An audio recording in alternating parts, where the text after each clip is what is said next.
ರಾಜರಾಜೇಶ್ವರಿ ನಗರದಲ್ಲಿ operation footpath ತೆರವು ಕಾರ್ಯಾಚರಣೆಯನ್ನು ಮಾಡಿದ್ರು. ಆದರೆ ಒಂದು ವಿಚಾರ ಏನು ಅಂತ ಹೇಳಿದ್ರೆ, ಇವರಿಗೆ ಇವತ್ತಲ್ಲ 43 ದಿನಗಳ ಹಿಂದೆ ಇಲ್ಲಿರುವಂತಹ ಎಲ್ಲ ಬೀದಿ ಬದಿ ವ್ಯಾಪಾರಿಗಳಿಗೆ ಅವಕಾಶ ಇಲ್ಲ ಅಂತ ಹೇಳಿ ಅವರನ್ನ ತೆರವು ಮಾಡಿರುವಂತಹ ಘಟನೆ ಕೂಡ ನಡೆದಿದೆ. ಬೆಂಗಳೂರಲ್ಲಿ ಆಪರೇಷನ್ ಫುಟ್ಪಾತ್, ಜಿಬಿಎ ವಿರುದ್ಧ ವ್ಯಾಪಾರಿಗಳ ಆಕ್ರೋಶ ಸ್ಫೋಟ.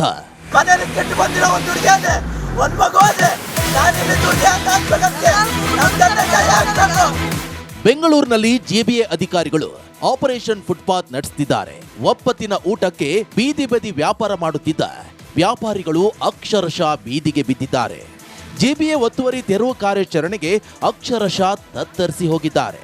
ಜಿಬಿಎ ಕೊಟ್ಟ ಲೈಸೆನ್ಸ್ ಹಾಗಿದ್ರೆ ವೇಸ್ಟ್ ಅಂತ ಪ್ರಶ್ನೆ ಮಾಡುತ್ತಿದ್ದಾರೆ. ವರ್ಷಗಳಿಂದ ವ್ಯಾಪಾರ ಮಾಡಿಕೊಂಡು ಬರುತ್ತಿರುವ ಜಾಗ ಬಿಟ್ಟುಕೊಡಲ್ಲ ಅಂತ ಸರ್ಕಾರಕ್ಕೆ ನೇರ ಸವಾಲು ಹಾಕಿದ್ದಾರೆ. ನಮಗೆ ನ್ಯಾಯ ಬೇಕು, ನ್ಯಾಯ ಕೊಡ್ಸಾರಾಗಿದ್ರೆ ಬರೀ ಇಲ್ಲಿಗೆ, ಇಲ್ಲ ಯಾರು ಬರಬೇಡಿ. ನಾವು ಅನ್ಬೋಗ್ತಿರೋ ಕಷ್ಟ ನೋವು ಯಾರ ಮನೆಗೂ ಬೇಡ, ಯಾರು ಫುಟ್ಪಾತ್ ಮೇಲೆ ವ್ಯಾಪಾರ ಮಾಡೋರಿಗೆ ಯಾರಿಗೂ ಬೇಡ.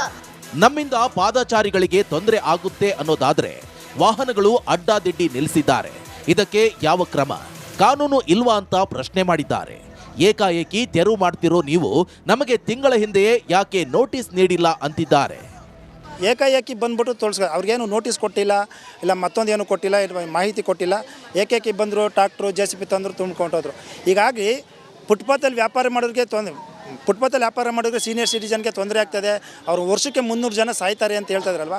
ಈ ಫುಟ್ಪಾತಲ್ಲಿ ವೆಹಿಕಲ್ ನಿಲ್ಲಿಸಿದ್ದಾರೆ, ಇದ್ರ ಮುಖಾಂತರ ಜನಗಳು ಸಾಯಲ್ವಾ? ನಾವು ಕೇಳ್ತಾರೋ ಸರ್ಕಾರಕ್ಕೆ ಇಷ್ಟೇ, ಬೀದಿ ಬದಿ ವ್ಯಾಪಾರಗಳು ಹೊಟ್ಟೆ ಮೇಲೆ ಹೊಡೆಯಬಾರ್ದು. ಬೀದಿ ಬದಿ ವ್ಯಾಪಾರಗಳಿಗೆ ಅನ್ಯಾಯ ಆಗ್ತಾ ಇದೆ, ಅವ್ರಿಗೆ ಜೀವನಾಂಶ ಕೊಟ್ಕೊಡ್ಬೇಕು. ಜಿಬಿಎ ಬೆಂಗಳೂರಿನ ಹಲವು ವ್ಯಾಪಾರಿಗಳಿಗೆ ಈಗಾಗಲೇ ಲೈಸೆನ್ಸ್ ನೀಡಿದೆ. ಫುಟ್ಪಾತ್ನಲ್ಲಿ ಸ್ಥಿರ ವ್ಯಾಪಾರಕ್ಕೆ ಅವಕಾಶ ಕೊಟ್ಟಿದೆ. GPRS ಸ್ಕ್ಯಾನಿಂಗ್ ಮಾಡಿ ID ಕಾರ್ಡ್ ಕೂಡ ವಿತರಿಸಲಾಗಿದೆ. 12 ವರ್ಷದಿಂದ ವ್ಯಾಪಾರ ಮಾಡ್ಕೊ ಬರ್ತಾ ಇದ್ದೀನಿ, ಇದರಿಂದನೇ ಅನ್ನ ತಿಂತಾ ಇದ್ದೀನಿ, ಇದರಿಂದನೇ ಮಕ್ಕಳು ಮರಿ ಸಾಕ್ತಾ ಇದ್ದೀನಿ. ಬಟ್ ಏಕಾಏಕಿ ಬಂದ್ಬಿಟ್ಟು 1 ತಿಂಗಳು ಮುಂಚೆನೇ ಇಲ್ಲಿ ತೊಂದರೆ ಆಗ್ತಿದೆ, ಫುಟ್ಪಾತಲ್ಲಿ ಓಡಾಡೋರೆಲ್ಲ ತೊಂದರೆ ಆಗ್ತಿದೆ. ಹಾಗೆ BBMPಯಿಂದ ಇಲ್ಲೇ ಪಾರ್ಕ್ ಹತ್ರನೇ ಪರ್ಮಿಷನ್ನು GPRS ಸ್ಕ್ಯಾನಿಂಗ್ ಮಾಡಿದ್ದಾರೆ, ಇಲ್ಲೇ ಪರ್ಮಿಷನ್ ಕೊಟ್ಟಿರೋದು. ಇದೊಂದು ಸ್ಕ್ಯಾನ್ ಮಾಡಿದ್ರು ಇಲ್ಲಿ ಲೊಕೇಶನ್ನೇ ತೋರಿಸೋದು. ಬಟ್ ಅದರಲ್ಲಿ ಸ್ಥಿರ ಅಂದ್ಬಿಟ್ಟು ಇದು ಸ್ಟೇಷನರಿ ಅಂದ್ಬಿಟ್ಟು ಫುಟ್ಪಾತ್ ಅಂತಲೇ ಕೊಟ್ಟಿರೋದು. ಫುಟ್ಪಾತಲ್ಲೇ ನಾವು ಜೀವನ ಮಾಡ್ತಾ ಇರೋದು. ಸೊ ಇವಾಗ ನೋಡಿದ್ರೆ ಫುಟ್ಪಾತ್ ಬಿಟ್ಟಿದ್ದೀವಿ, ಫುಟ್ಪಾತ್ ಬಿಟ್ಟು ಮರಗಳ ಸಂಧಿಗಳೆಲ್ಲ ಹಾಕೊಂಡು ಮಾಡೋಕ್ಕೆ ಇದ್ರೂ ತೊಂದರೆ ಆಗ್ತಿದೆ, ಅದಾಗ್ತಿದೆ. ಇಲ್ಲಿ ಇದುವರೆಗೂ 12 ವರ್ಷದಿಂದ ಇಲ್ಲಿರೋದು, ಇದುವರೆಗೂ ಒಂದು ಕಂಪ್ಲೇಂಟ್ ಆಗಿಲ್ಲ, ಒಂದು ಡೆತ್ ಆಗಿಲ್ಲ, ಒಂದು ಆಕ್ಸಿಡೆಂಟ್ ಆಗಿಲ್ಲ. ಸೊ ಇವಾಗ ಏಕಾಏಕಿ 300 ಜನ ಸಾಯ್ತಿದ್ದಾರೆ ಇದು ಅನ್ಕೊಂಡು ಎಲ್ಲ ಈ ಥರ ಇದು ಮಾಡ್ಕೊಂಡು ನಮ್ಮನ್ನೆಲ್ಲ ಏಕಾಏಕಿ ತೆರವುಗೊಳಿಸ್ತಾ ಇದ್ರೆ. ಇದರ ಮಧ್ಯೆ ಸರ್ಕಾರ ಒಂದು ಹೊಸ ಆಲೋಚನೆಗೆ ಕೈ ಹಾಕಿದೆ.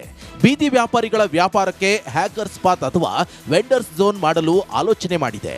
ನಗರದ ನಿರ್ದಿಷ್ಟ ಪ್ರದೇಶಗಳಲ್ಲಿ ಪ್ರತ್ಯೇಕ ಝೋನ್ ಮಾಡಿ ಅಲ್ಲಿ ವ್ಯಾಪಾರಕ್ಕೆ ಅವಕಾಶ ಮಾಡಿಕೊಡುವ ಬಗ್ಗೆ ಆಲೋಚನೆ ಮಾಡಿದೆ. ಈ ವಿಚಾರದ ಬಗ್ಗೆ ಸಚಿವ ರಾಮಲಿಂಗಾರೆಡ್ಡಿ ಕೂಡ ಪ್ರಸ್ತಾಪಿಸಿದ್ದಾರೆ. ಫುಟ್ಪಾತು ಅದು ಸಾರ್ವಜನಿಕರಿಗೆ ಅನುಕೂಲ ಇರತಕ್ಕಂಥ ಜಾಗ. ಆದರೆ ಸಾಕಷ್ಟು ಸಂಖ್ಯೆಯಲ್ಲಿ ಬಡವರಿದ್ದಾರಲ್ಲ ಬೀದಿ ಬದಿ ವ್ಯಾಪಾರಿಗಳು.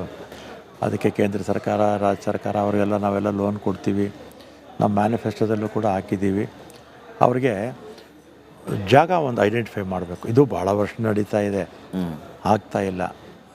ಅವ್ರಿಗೆ ಸ್ಪೆಸಿಫಿಕ್ ಆಗಿ ಇಂತಿಂಥ ಜಾಗದಲ್ಲಿ ನೀವು ಬದಿ ವ್ಯಾಪಾರಿಗಳು ನೀವು ವ್ಯಾಪಾರ ಮಾಡ್ಕೊಳ್ಳೋದಕ್ಕೆ ಐಡೆಂಟಿಫೈ ಮಾಡಬೇಕೆಲ್ಲ ಕಡೆ. ಐಡೆಂಟಿಫೈ ಮಾಡಿ ಅವ್ರಿಗೆ ಜಾಗ ನಾವು ಕೊಡಬೇಕಾಗತ್ತೆ. ಫುಟ್ಪಾತು ಸಾರ್ವಜನಿಕರಿಗೆ ಅನುಕೂಲಕ್ಕೆ ಬಿಡಬೇಕಾಗತ್ತೆ. ಮತ್ತು ಐಡೆಂಟಿಫೈ ಮಾಡಿ ಬೇಗ ಅವ್ರಿಗೆ ಕೊಟ್ಟರೆ ಅವ್ರಿಗೂ ಪಾಪ ಅನುಕೂಲ ಆಗುತ್ತೆ. ಸರ್, ಹಾಗಿದ್ರೆ ಈಗ ಮಾಡಿರುವಂತಹ ಕಾರ್ಯಾಚರಣೆ ಒಪ್ಪುವಂಥದ್ದಲ್ಲ ನೀವು ಹೇಳೋ ಪ್ರಕಾರ? ಇಲ್ಲ, ಬೇಗ ಕೊಡಲಿ. ಈಗಲೂ ಏನು ಕಾಲ ಮಿಂಚಿಲ್ಲ. ಝೋನ್ ಮಾಡ್ತಾರಲ್ಲ, ಹಾಕರ್ಸ್ ಝೋನ್ ಅಂತ, ಅದನ್ನು ಭಾಳ ವರ್ಷದ ಪ್ರಪೋಸಲ್ ಇದೆ. ಕಾರ್ಯರೂಪಕ್ಕೆ ಬೇಗ ತರಲಿ ಅಂತ ಹೇಳ್ತೀನಿ ಅಷ್ಟೇ. ಕಾಮೆಂಟ್ ಮಾಡೋಕೆ ಹೋಗೋದಿಲ್ಲ. ಲೈಸೆನ್ಸ್ ಅಥವಾ ಗುರುತಿನ ಚೀಟಿ ಹೊಂದಿರುವ ಅಧಿಕೃತ ಬೀದಿ ವ್ಯಾಪಾರಿಗಳು ಕೇಂದ್ರದ PM ಸ್ವನಿಧಿ ಯೋಜನೆ ಅಡಿ ಕಡಿಮೆ ಬಡ್ಡಿ ದರದಲ್ಲಿ 10,000 ರೂಪಾಯಿವರೆಗೆ ಆರಂಭಿಕ ಸಾಲ ಸೌಲಭ್ಯ ನೀಡಿದೆ. ಹೀಗಾಗಿ ಬೀದಿ ಬದಿ ವ್ಯಾಪಾರಿಗಳು ತಮಗೆ ಕ್ಲಾರಿಟಿ ಕೊಡಿ ಅಂತ ಒತ್ತಾಯಿಸುತ್ತಾರೆ.